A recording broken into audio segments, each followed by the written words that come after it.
First one on the Scorpion DC, guys. Yes!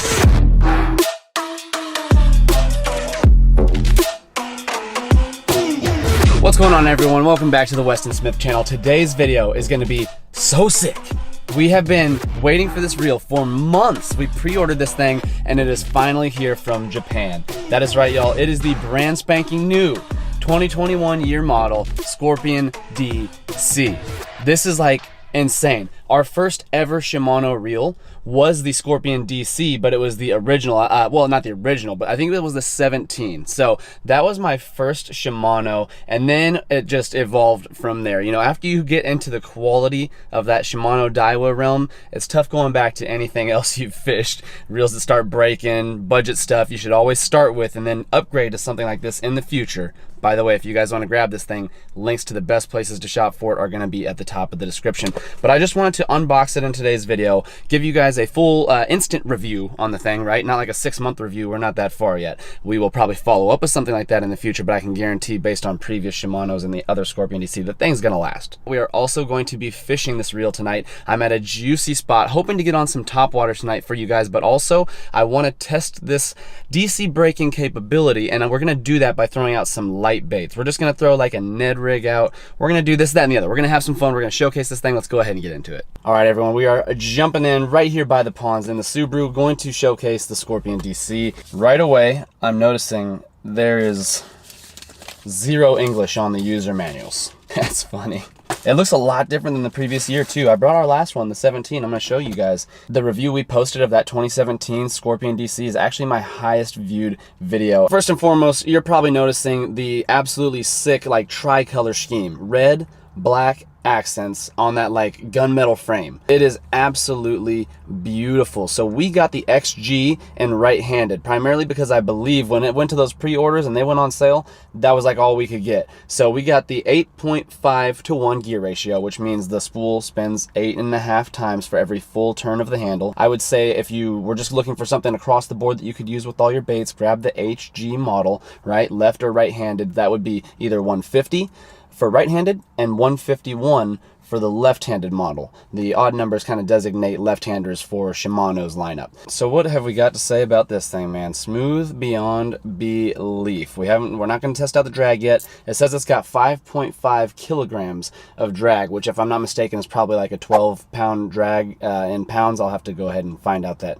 conversion through Siri or something. You've got a Scorpion on the tension knob. It looks so sick. You have Shimano's Magnum Light spool, and then also you've got 4 steps to the braking system. There is, if I go through here, you can slip it all the way over to open. You can take off the side plate. When you take this side plate off, that actually reveals this little lever that you can adjust based on your line type you're throwing on this reel, because it is so advanced with that digital chip system, the braking system. So you can literally tell this reel if you're throwing fluorocarbon on it, so it will perform better. That is the designation F. Then there is the N designation for like nylon, which is monofilament. And then you also have the P, which is for PE or braid. So P is probably what I'm going to put this on today. We're going to spool it up with 50-pound braid. We might throw some top waters later, but I can also tie on a leader if we want to throw some bottom baits, some fluorocarbon. So we're going to show you exactly how this thing performs.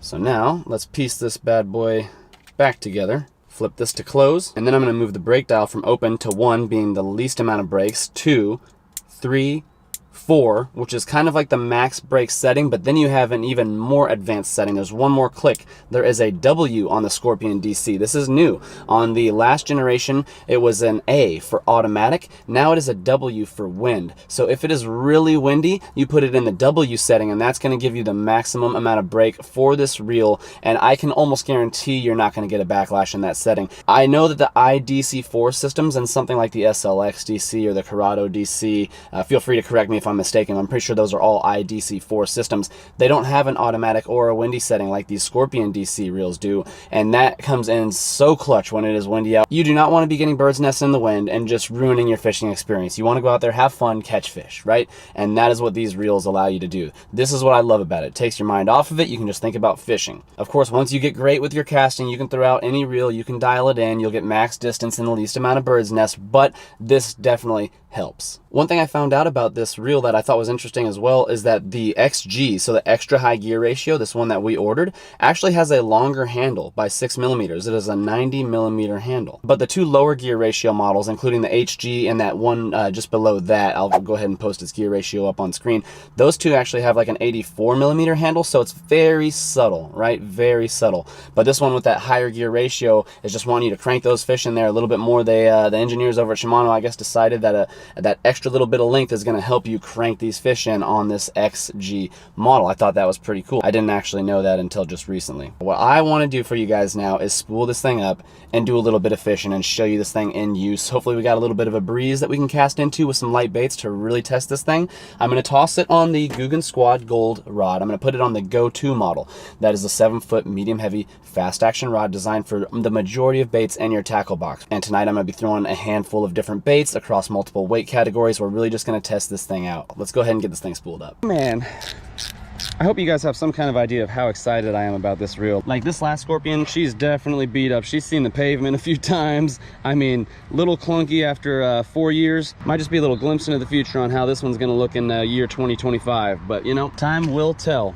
We got the reel cranked on there. Let's grab this Guggen Squad 50-pound braid. And I think we're gonna do a quick leader knot to some 15-pound fluorocarbon just to start, and then I'll probably just rip all that off as we go for some evening top water, which really could start to work right off the bat. But again, I wanna show you guys a full test on this thing. So let me get this done. Okay, so can one of y'all in the comments settle this for me once and for all? These holes in the spool, I believe, are just to lighten it up, right? Like this is their Magnum light spool. It's only on this side of this specific reel because I'm sure it works best with the braking system, that weight offset. I really am not 100% sure, but let me know if I am not supposed to do this, because usually when you spool up braid on your reel, you'll go ahead and do a little monofilament or fluorocarbon backing. Just go around a few times. That way your braid doesn't slip. When you set the hook and you maybe have a big fish on the hook, you know, that braid can just kind of slip on the spool a little bit if you didn't do a backing and then tie your braid to that. Or you could just tie your usual knot around the spool and maybe use a little tape just to secure it to the spool. I've heard of people doing that, but I don't see how that's really any good for the braking system or the fact that you're paying all this money for a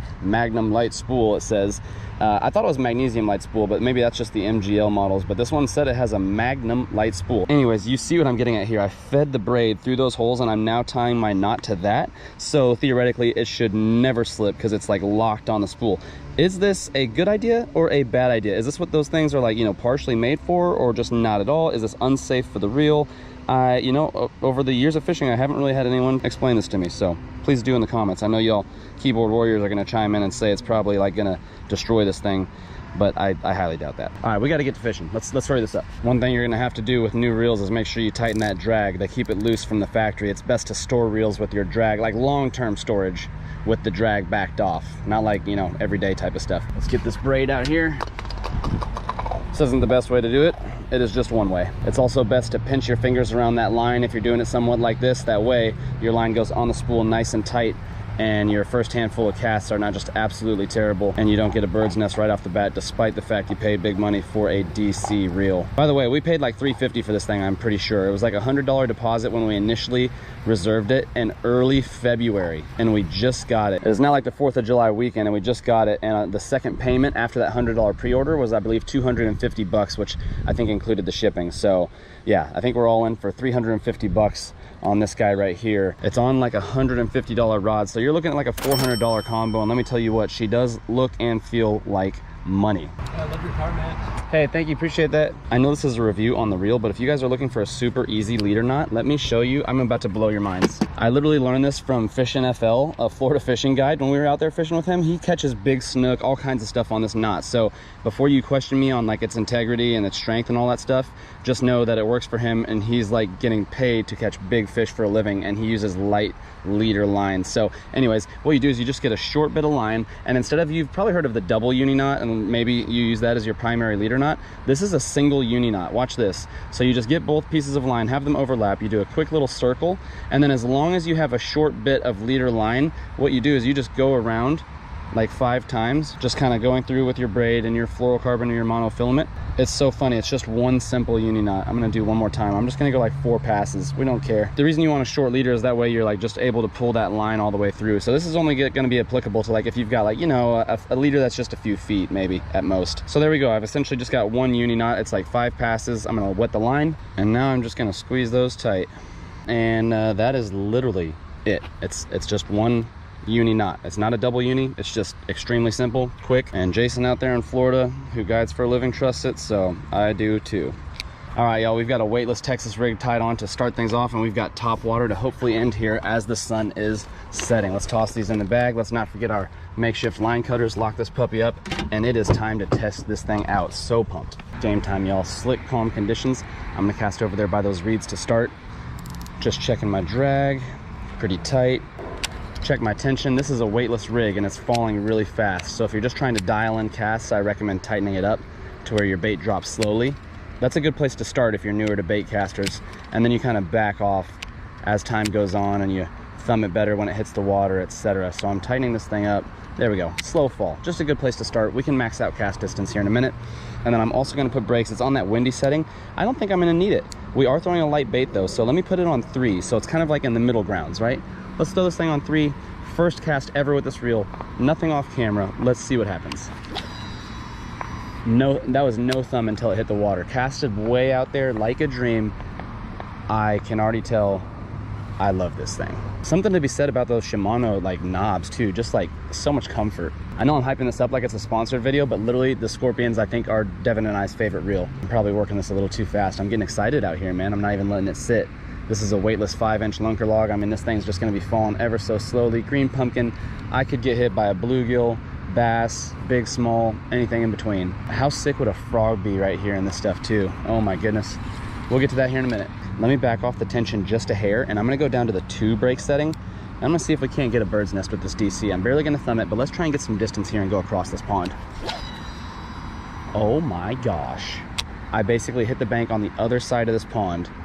This is 50-pound braid, by the way, so like thicker braid than you might use for most applications, right? Like if you're trying to get a far cast, you're not necessarily throwing 50-pound braid. The lighter the line you go, the better the casting gets, generally speaking, right? So something like 10-pound fluorocarbon, you'd be casting this thing an absolute mile. Something like 15-pound fluorocarbon is what I recommend for general all-purpose lures.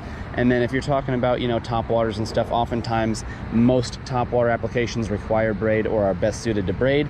And 30-pound braid is a good all-around if you're kind of mixing it in for like long casts and then tying leaders like a fluorocarbon. We're throwing 50-pound braid on here, and she is performing. Thinking I got to get a cast just kind of straight out, just kind of finding the deepest water. That was an overhead cast. Sometimes those can get you, as opposed to like what you're used to from the side. Some people prefer overhead, but regardless, I've now casted this a few different ways, and I haven't been so smooth with it.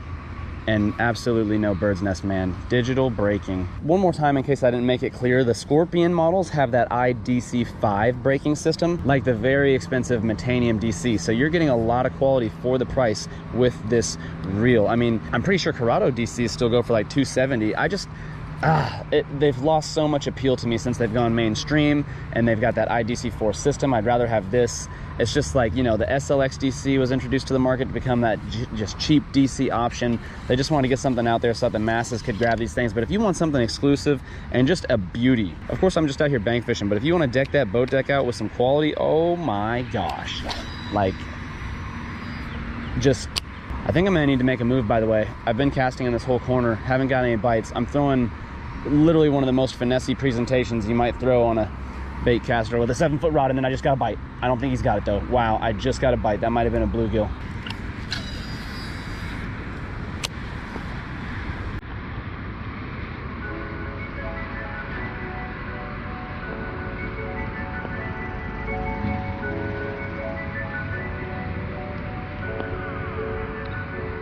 He's got it. Got him. First one. First one, guys. Yes. Yes. First one on the DC. First one on the Scorpion DC, guys. Oh, nice. Nice. Yes. Yes. Right over there by the grass off the concrete structure. Oh, right where you were supposed to be, bud. Look at that lunker log.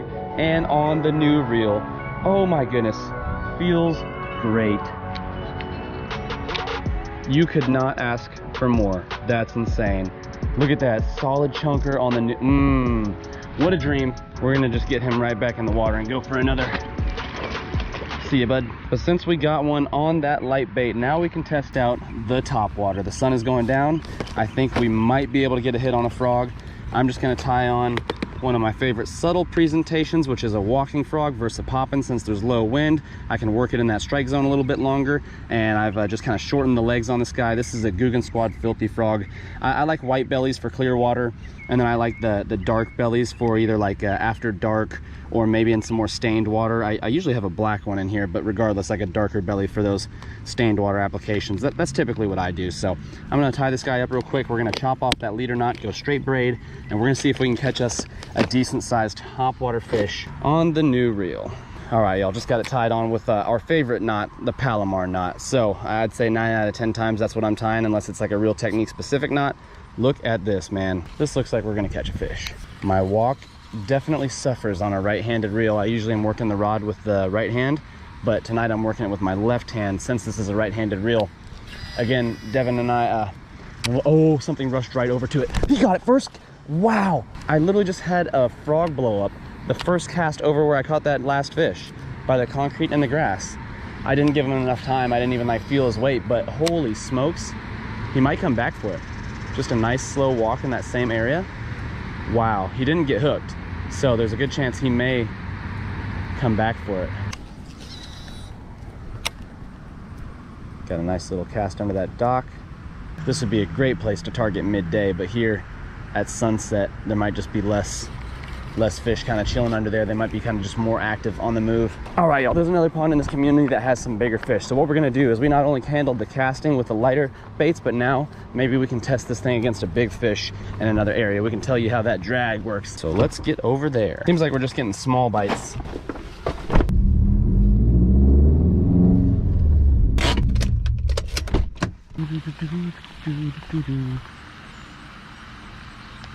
Wake. He's missing it. There's a fish trying to bite it. Oh my gosh. Jeez. What is this? I don't think that was a bass, man. How am I getting all these little fish? There's big fish here. I'm beginning to think the frog isn't making enough noise out here, but I don't want to throw any treble hook baits because I don't have any pliers. But it looks like there is a buzz bait.